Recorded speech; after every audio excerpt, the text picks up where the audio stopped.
We are all creators, whether you know it or not. God would desire us to create more than we consume. We consume way too much. Consuming is good at times, especially when you're educating yourself and you're learning and you're growing that way. But creation comes when you take action out into the world. Here I am at the age of 48, starting a YouTube channel with no audience from the ground up. I see a lot of us grown folk on YouTube, and we're all doing long form. 40s, 50s, 60s, 70s. I saw a grandma in her 70s on YouTube working the technology and showing it off. Here's what I'm doing. Here's how I'm doing it. Even the wireless microphone in her 70s. So the grown creators gathering over here at YouTube, I see. I had hesitation for a while. And that part I don't understand because I'm part of the technology generation. I saw video games evolve from the Nintendo to what it is now, PlayStation, and how realistic it is now. I saw the beginnings of the internet. I was here before the internet, here before CDs, had to use cassette tapes. Remember tape recorders? If my dad would take me to a gospel musical, I'd bring my little tape recorder and take the service and play it back at home. Remember Walkmans? You put your tape in the Walkman. Now you don't have to carry anything. I remember when CDs came out. Me and my wife would carry these big bag of CDs for the CD player in the car. We had a car with a tape recorder in it, or a tape player because it didn't record in the car. A tape player in it, so you can buy the CD conversion thingies. You put the cassette tape in the tape player, and it would be connected to a CD player. And you could hear the CD playing through the sound system in the car. I remember when internet became first available. You had to get the little discs, put them in your computer to install the software. Then you had to plug up using the phone wire, your phone connection. What, Ethernet? You could physically hear yourself logging on to the internet. I remember around the year 2000, I saw an article about people using video to talk to each other. I remember watching Back to the Future back in 1990, something like that. The second one, when Marty had to go to 2000 something. He had to go to like 2025 or some best like that. I think it was 2025 to save his kids. Jennifer, Marty's girlfriend at the time, ends up at her future home. And she looks on to her husband, who's older now. And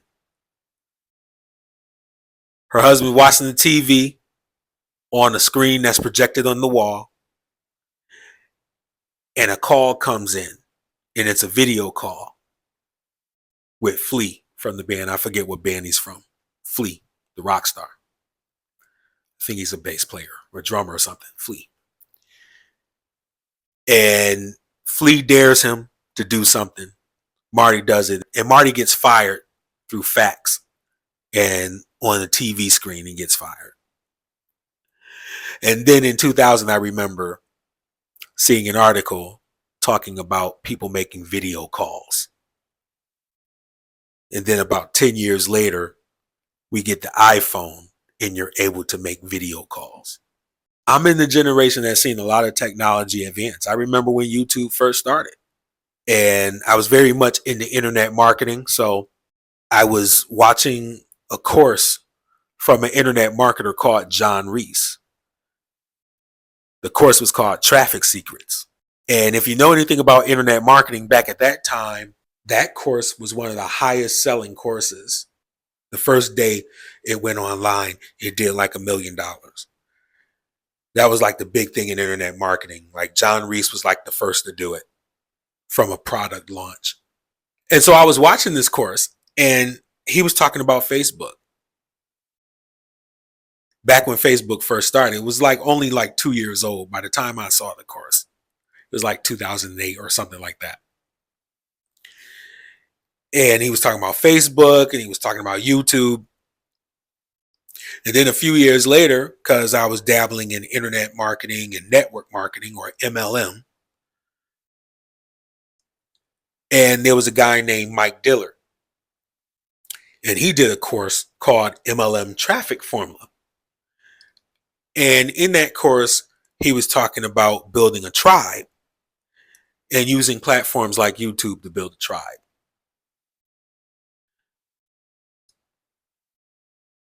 So, coming from the generation that's seen a lot of technology evolve,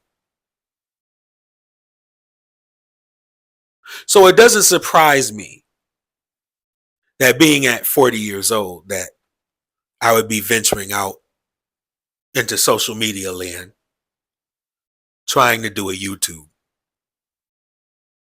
But you know what's funny is when I was younger, I had a dream of being a gospel recording artist. I'm a musician. My other channel is a piano channel, just been monetized. It's doing really well. But when I was in high school, I wanted to start my own choir and I wanted them to record in the studio. So I talked to the leaders at the high school.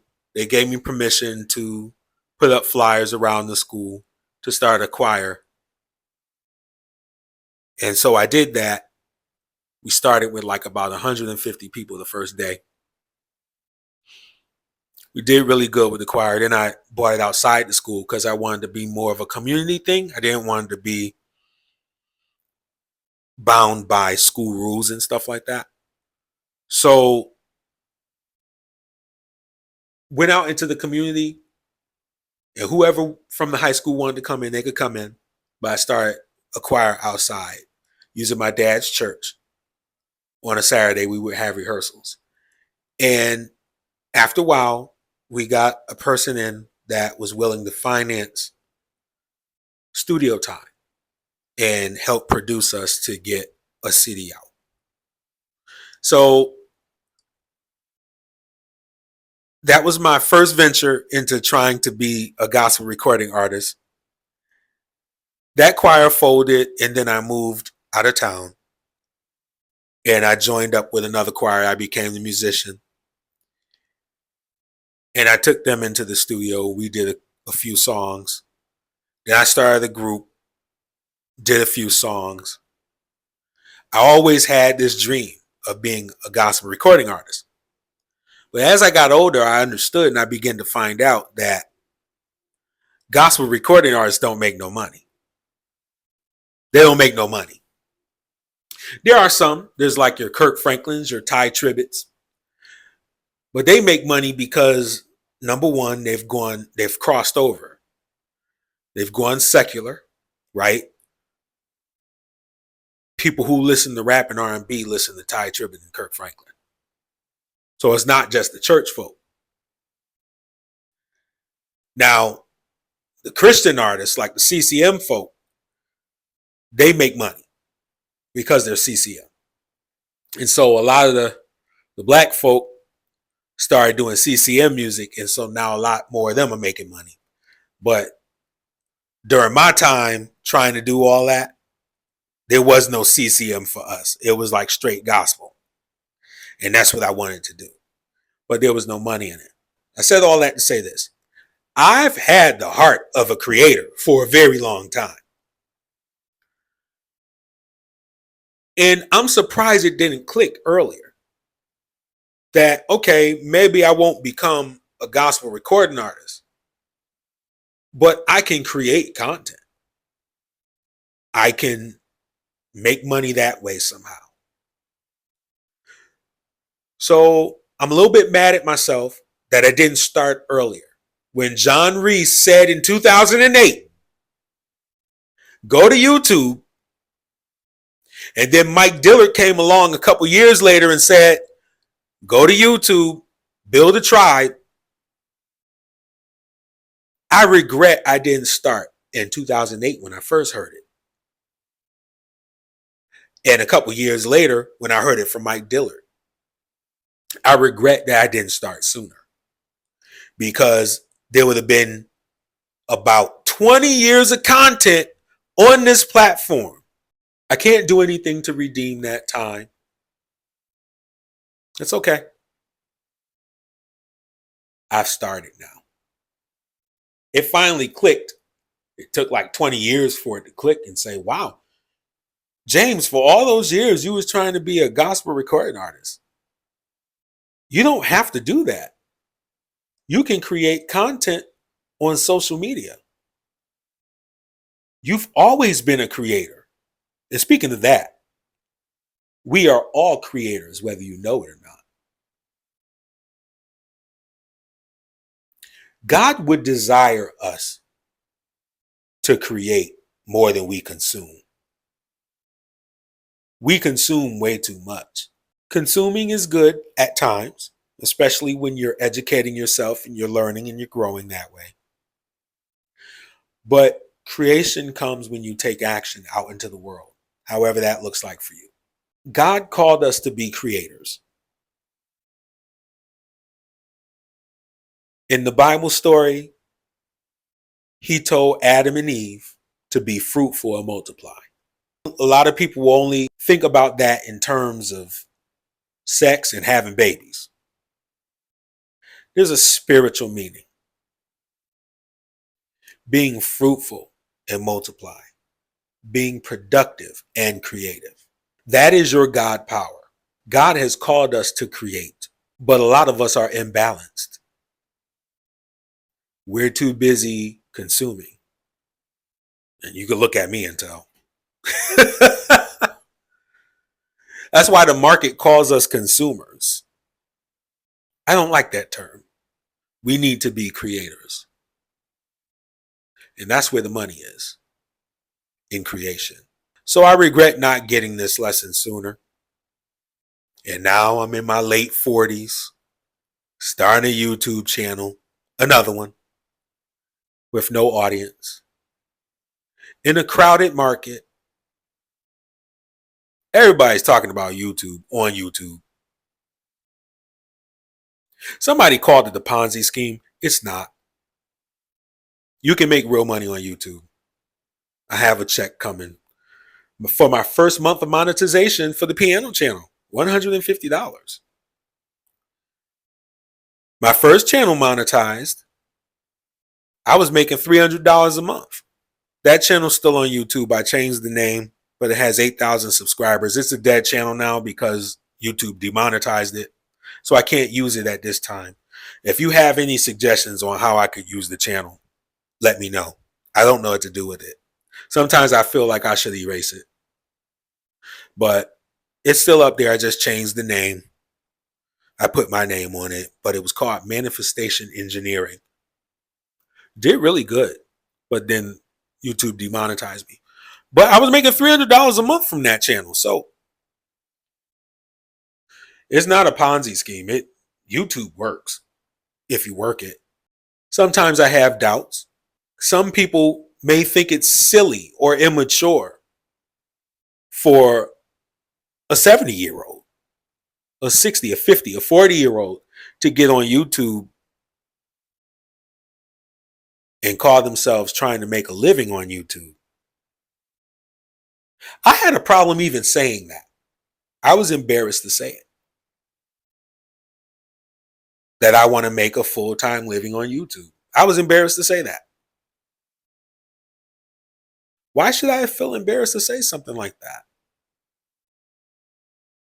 I had to check my mindset and say, that's not a healthy way to think about it. Why be ashamed? People are out here making a living on YouTube every day. I heard a content creator say that if you want to start a media company, start on YouTube. That lit my ears up. I said, oh, okay. And so even on my piano channel, I'm about to do different things with that. I'm looking into some new software and getting into music production. I went to school to learn how to work in a music studio. I didn't finish, but I always wanted to know how to record my own music. Now, 25 years later, you can go online and find courses to show you how to record at home. And you don't even need big, bulky equipment like back in the day. I go to Guitar Center now and I'm looking, they hardly have studio equipment there anymore, like mixing boards and speakers. And I'm like, where are all the, they used to have a whole room dedicated to studio stuff. Now you could take a little MacBook and buy Logic for $200, an audio interface, and a couple of speakers and a desk and a MIDI controller.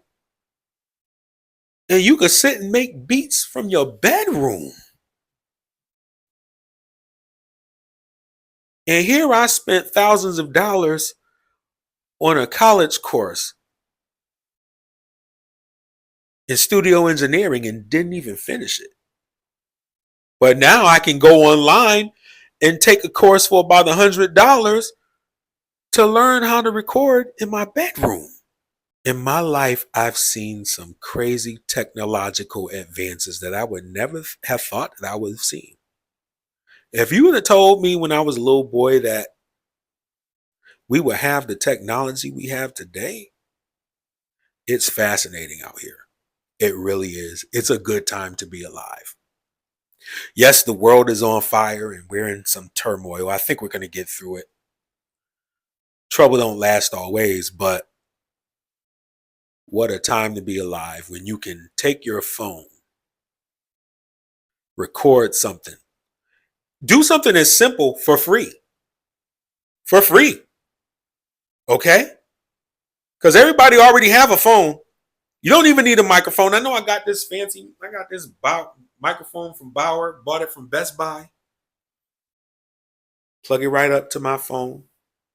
Got a fancy DJI gimbal, selfie stick here.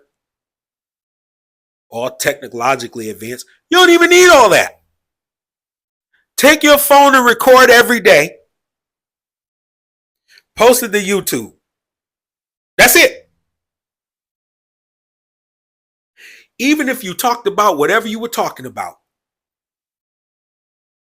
and I would discourage this, talking about different subjects, because I mean, then it might take longer for you to grow because YouTube don't know what your audience is. But then again, there's billions of people on this platform. So to even say that YouTube don't know where to send your video, I don't know about that.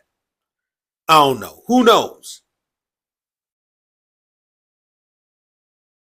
Take your phone, press record, upload every day. You do that, eventually you're going to see movement. If you would have told me that you can just take your phone, press record, and post to YouTube every day, create content, because you already wanted to be a content creator, you just wanted to do it musically.